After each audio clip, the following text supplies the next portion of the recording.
Well, for the first time in this year's Derby, all the remaining competitors were in action on the same night, and the result was one hell of an evening of racing. Kevin, the Derby really came to life tonight. We saw a couple of shocks in the early stages, but then the cream really rose to the top. We saw New In Taylor, stunning 29.11, Pastana, stunning 29.15, and in between a few brilliant performances by the likes of Glengar Bale and BALLYMAC Wild, starting to take shape. We're down to the last 24. Yeah, and look, it's brilliant that the big guns are staying in there. They've been kept apart. I won't say they've had easy heats, because no heat in the Derby is ever easy, but they've been kept apart and they've made light work of their opposition. And look, I think you picked out the four stellar performances of the night. The two clocks would go towards New In Taylor and Pastana, but definitely eye-catching wise, Glengar Bale and BALLYMAC Wild were equally as impressive to the eye. There's so many outstanding dogs left in this Derby. I'm sure we're getting down to the business end of it now, and there'll be a few shocks to come. Of course, we did lose some very big names. The biggest of all was, of course, the reigning champion Lenson Bocco.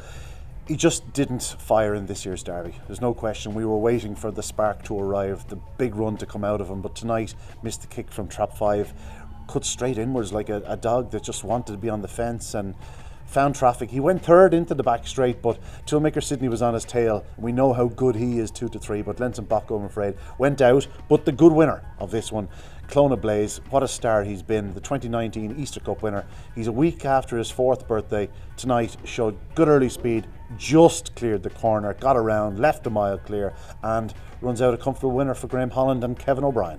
Yeah, it was a messy affair. You never like to see it. The whole race, the complexity of it changed.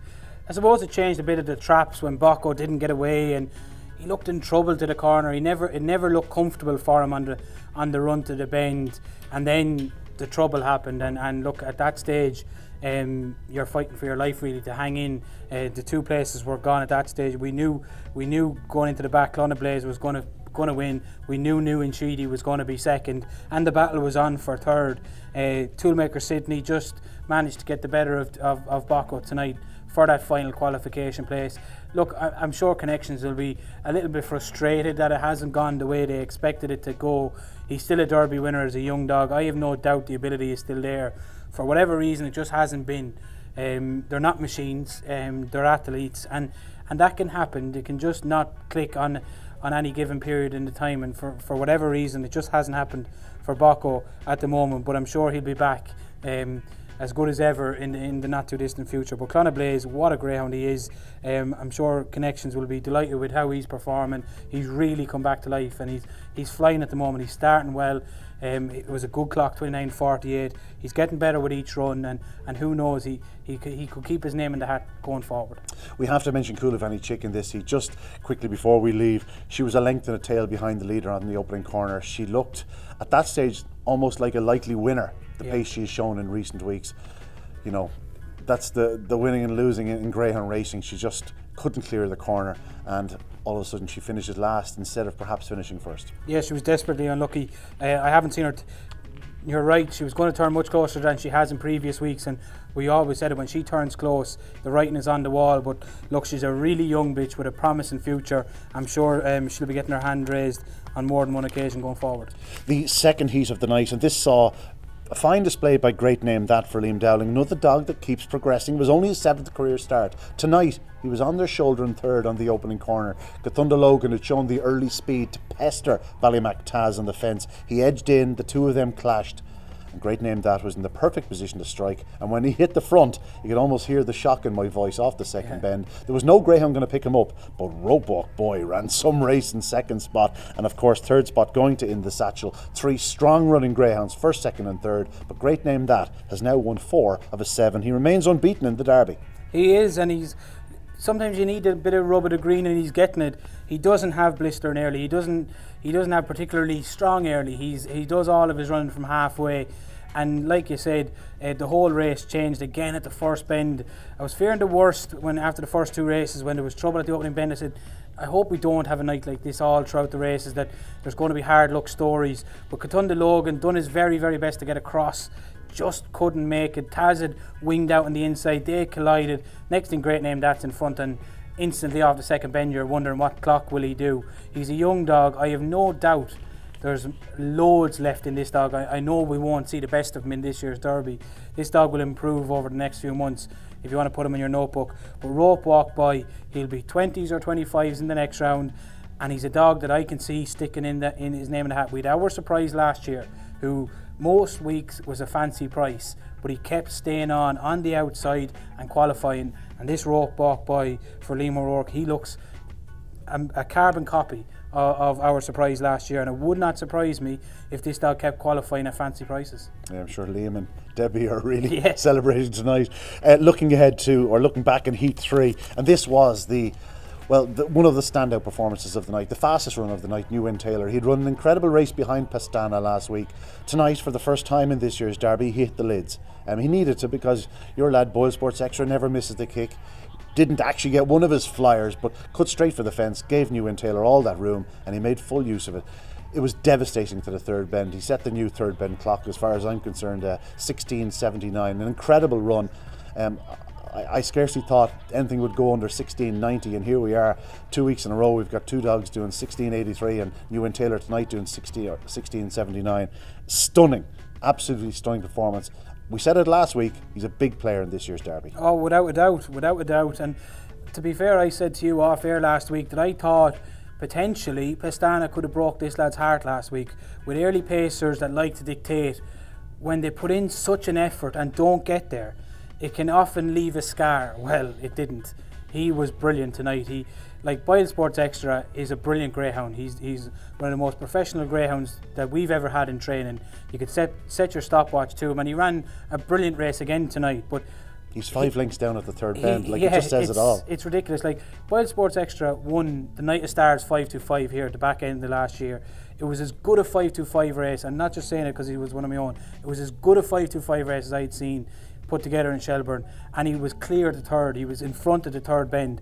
He trapped well enough tonight. There's no doubt he can trap better, but the two dogs were probably level after 10 strides. He's 3.5 behind him at the first bend. I haven't seen a dog do that to BoyleSports Extra ever. It was frightening to watch. He's an exceptional greyhound. I was delighted with my lad. He stuck at it. He was 5 or 6 behind going into the third bend. He's beaten 2.5 at the line, and that for a dog that wouldn't be renowned for staying on. And the dog in front is doing 29.11. He ain't stopping. I know people might look at that race and say, well, BoyleSports Extra took 3 lengths out of him. He's not a brilliant stayer. He's coming back. The dog in front is doing 29.11. Let that sink in. It was only 3 dogs have ever gone faster here at Shelburne. There you go. And I was one that didn't think that this lad would see the trip strong enough to win a Derby. He answered my critics tonight, and he's a frightening prospect going forward. Mustang Firmino again ran a big race in third. He has plenty of gears. This fellow just needs to get those trapping boots on. Yeah, he's frustrating for connections, I'd imagine, because we know the engine is in there. But these 3 dogs will go into the hat next week. We know that New Taylor and Extra will go head to head again, and we'll be back to make him work a bit more again next week. We move on to Heat 4. Here, BALLYMAC Wild was to emerge a very comfortable winner in the end, 4 lengths. But Dearjet Sydney really put it up to him with the third bend. Just noted that 1 or 2 of the heats tonight, dogs were charging. Just 1 or 2 dogs seemed to go at the boxes in this one. BALLYMAC Wild, though, didn't make any such mistakes, flashed out, was all over a winner from the opening 2 strides. Now, Dearjet Sydney really made him work hard to that third bend. In fact, Dearjet Sydney could well have got up to within a length around the bottom 2 bends had he not had the door closed on him. As it was, BALLYMAC Wild was probably always going to outstay him up the home straight, but a good victory for BALLYMAC Wild. He continues to roll, and again, Dearjet Sydney impressing in defeat. Back in third, Razzle Dazzle she's snuck through again, and who's to say she can't do it one more time next week? Yeah, BALLYMAC Wild is just, every time I see him, I'm even more impressed with him, and I was again tonight. Yeah, he cut off Dearjet Sydney into the third bend. Even if Dearjet Sydney got through at the third bend, he was never going to beat him. There would have still been 2 or 3 in it at the line, just because Wild kicks that little bit more up the home straight again. Dearjet Sydney done massive running again. This dog hasn't got it right at the boxes the last 2 weeks, like he can. Draws haven't been helpful. We know he loves the red. Put him in red and he's a different beast. And in contrast, BALLYMAC Wild, from my mind, is more of a middle seed. Yeah, I do. I think he runs better from 3 and 4. The problem is there's 2 middles left in the Derby. You put a middle on, you're probably getting 5 or 6. So I think they're playing the percentages, and I think it's the right call. I do think he'll run better from 3 or 4. Like we saw in the Champions Stakes, went up and moved ever so slightly just off the corner, but every week I lay my eyes on this lad. He just impresses me that bit more. He looks a Derby winner. If we weren't talking about Pastana and New Taylor doing 29-10s, the likes of him and Glengar Bale would be, in years gone by, would be at the very, very top of the betting in Derbies. It's just there's so many really good, exciting prospects in this. It's hard to just pick one to be the favourite. But BALLYMAC Wild, the way he's run at the moment, whatever finishes in front of him, for me, I think will win the Derby, because he looks tailor-made the way he's running at the moment. And like you said, Dearjet Sydney lost nothing in defeat. Give this lad a better draw, you'll see more. Razzle Dazzle for Aurelius. He has every dog he has flying at the moment. Recently hit 1,000 winners. 2 of them are in against each other next week. I'm sure he would have preferred them divided up, but who's to say she could go another round or two? Of course. Moving on to Heat 5 and the aforementioned Glengar Bale.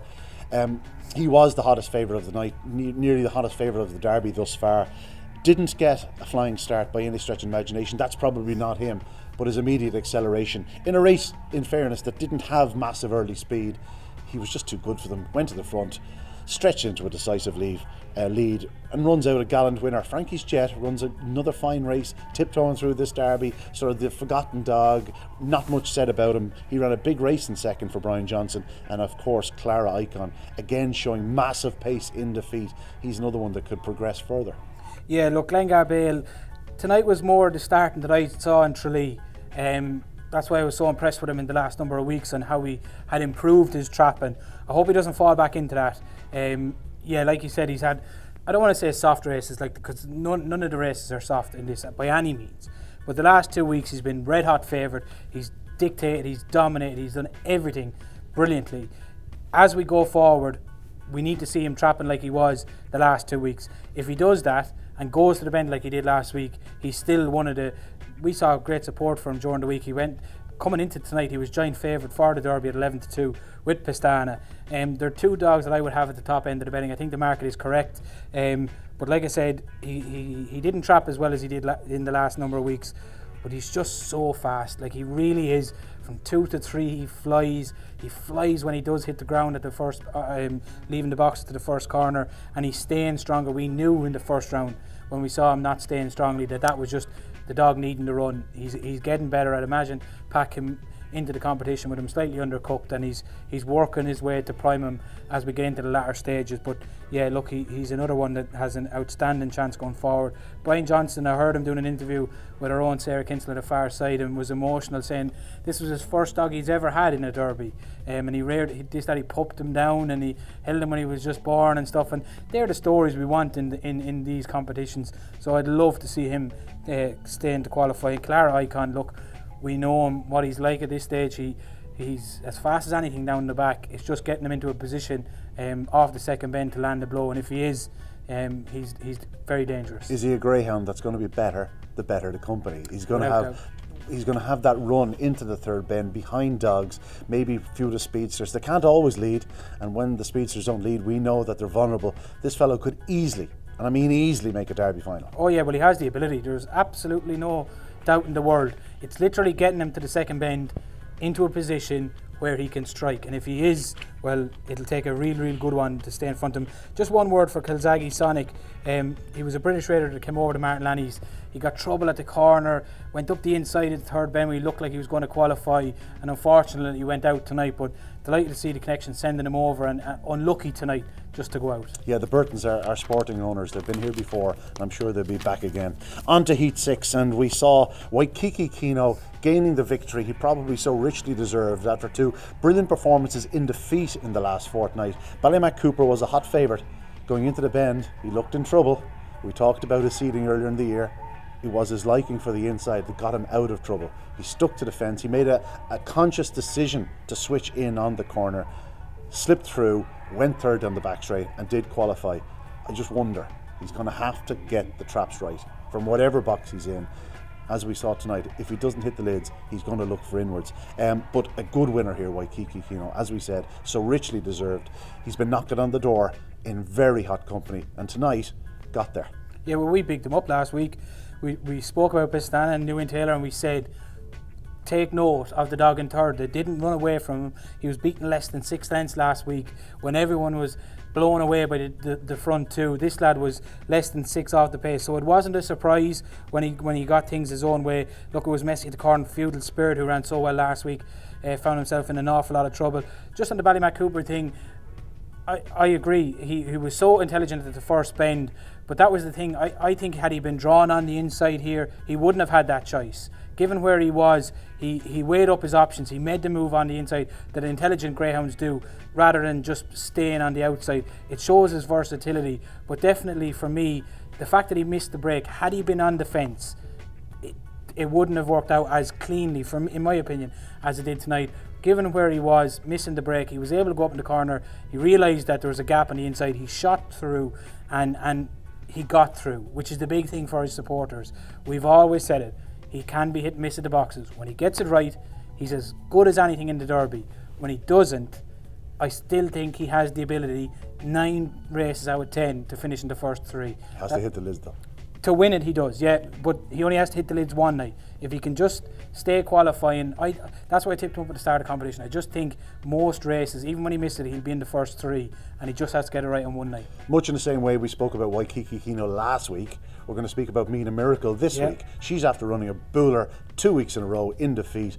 Big run again tonight to chase home Waikiki Kino, to get as close as she did, beating a half a length. Like, she really put it up to Peaky last week. You know, she's a fast lady. I wouldn't rule her out qualifying next week either. No, and Cooper was in striking distance at the third bend. He was close, and he was within 3 or 4, I suppose, of them, and they held him all the way to the line. And we know how good he is. We know he gets 600 yards. So it was a cracking performance from the two in front. A good one for us. We badly needed it after plenty of favourites winning earlier. Moving on to Heat 7, and this one, well, Scooby Princess. Oh, I wanted her last week for a bit of a touch. This week, she was coming forward as many of her rivals were coming backwards from traps. They all charged. She didn't. She took the flyer. She's not going to lead any other nights. Let's get that right. But once she did lead, that was it. It was over. Oh yeah, without a doubt. She'd been impressive for me in the last couple of weeks, because she got it so badly wrong at the boxes, but she showed all of her ability last week to run a cracking race in defeat. And once she was in front, the race was over. I was in the race myself, and off the first bend I knew, well, one position is completely out of reckoning at that stage. Catch Me Flying, we spoke about how he looked a little bit tired and a bit leggy last week. You spoke on your column on Talking Dogs about the fact that Thomas said he was going to freshen him up this week, and I think we saw that tonight. Yeah, much better tonight. Unbelievable down Missed the back. Missed the kick, obviously, many of them did, but flew down the back straight, got into a lovely position, and like it's razzle dazzle peaky coming at him, so you can't say he's not staying up dump straight, although Scooby Princess runs away from him, but you'd expect her to do that to most greyhounds. Yeah, well, you'd expect 9 times out of 10 to Catch Me Flying would be in front of Scooby Princess off the second bend. He didn't trap tonight. He's not trapping particularly well out of 1. I know he's an inside seed, but he was breaking better when he was drawn in 6, funnily enough. I'd say if they got him drawn in 3 or 4, they wouldn't be too disheartened despite being an inside seed. But yeah, he was much more like the pup we saw the previous couple of weeks tonight. And also, Razzle Dazzle Peaky, look, we don't need to keep going on about him. He'll finish in the first 3 9 times out of 10. That's just what he does. He'll keep qualifying. I think he's a vastly underrated greyhound. I know he doesn't win as many as he could potentially, but talk about a competition dog, he ticks every box for me. There's 3 greyhounds in that heat that could easily progress next week if luck was on their side. Very much, yeah. And the final heat of the round, well, all the talk during the week, tough draw, Pastan, and what if he misses it? Well, I'm not so sure this dog will ever miss it. I think he's a natural. Tonight, as you said, off screen, he made an adjustment, he went again. You know, it takes a serious dog to do that. I don't think he's a guesser. I think he's a reactionary starter. I think when he hears the mechanism, he goes. And I think he's going to hit the lids basically every night. Tonight was breathtaking again. Well, if he doesn't break next week, Owen McKenna will be killing you because you put the mocker on him. But yeah, look, what it really impressed me is these blistering starters, when they make a move like that, they generally hit the box. If you watch it, he never hit the lid. He never hit the box. He made a move. He was able to adjust himself prior to the break, and as soon as it budged again, he was out underneath it like a light. He's a brilliant starter. He's a brilliant greyhound. And look, everyone keeps asking me, what do you think will win the Derby? And we're all trying to find one, and it happens every year. You try to find one to beat the Talking Dog, and that's what we're doing. If you look at it on a clean basis, how could you not pick Pastana? He won the BoyleSports Champion Stakes when we said he couldn't get 550. He ran away down the back straight that night after not getting a brilliant run around the first bend, mid-lighted him there. He's the national record holder. He's backing it up. He's the best starter in the competition.